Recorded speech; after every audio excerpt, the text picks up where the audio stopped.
Stargate reality show was being broadcast to the whole galaxy thanks to an idiot. Unknown to anyone, there was a dimensional rip leading to multiple realities. It was a quirk of the galaxy. If you listened real close, you could hear laughter behind the hum of the background microwave radiation. The transmission entered the rip and was broadcast to multiple realities at the same time. Luckily for the SGC, these realities could not come through the rip or contact them, which is a good thing. Aboard the USS Enterprise, Captain Jean-Luc Picard sat in his ready room, staring at his monitor with a look of absolute horror. On the screen, a man named Cameron Mitchell was attempting to conduct a serious mission briefing, while another man, Dr. Daniel Jackson, was ranting about how reality television was the single worst idea since the Goa'uld.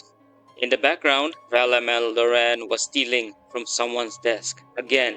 Computer, pause transmission, Picard said, rubbing the bridge of his nose. Screen froze on a particularly chaotic frame of SG-1 arguing while Teal'c stared blankly at the camera, radiating the patience of a saint. Picard turned to Commander Riker, who had been watching alongside him. Riker looked far too amused. "This is a joke, right?" Picard asked. "No, sir," Data interjected from across the table. "The transmission is genuine. This Stargate Command appears to be broadcasting a reality program across the galaxy. Sensors detect a rip in dimensional space is allowing the transmission to filter into our reality. Why?" Data blinked. "Unknown." Counselor Troi, watching from the side, tilted her head. "I don't sense deception, but I do sense confusion from everyone involved." Picard took a long, slow sip of his tea. It wasn't helping. Meanwhile, on Deep Space Nine, Quark had never seen anything like this before. This is gold," he muttered, watching as the infamous Vala Maldoran pulled off a heist inside her own base, all while Mitchell tried to explain to a producer why blowing up a Goa'uld mothership was actually necessary, and not just for the drama. Quark turned to Morn, who, as always, said nothing. "This is exactly the kind of thing I need for the bar. Imagine the betting pools, Morn. Will SG-1 survive an entire season without the base being compromised? How long before Daniel Jackson dies and miraculously returns again?" Morn took a sip of his drink. Quark's eyes gleamed. "We're gonna be rich." Back on the Enterprise, Worf stood, arms crossed, watching the latest episode unfold on the bridge's main view screen. The camera zoomed in on Teal'c as he raised an eyebrow at the antics surrounding him. "This Teal'c," Worf said slowly, "is a true warrior." Geordi LaForge, sitting at his console, turned.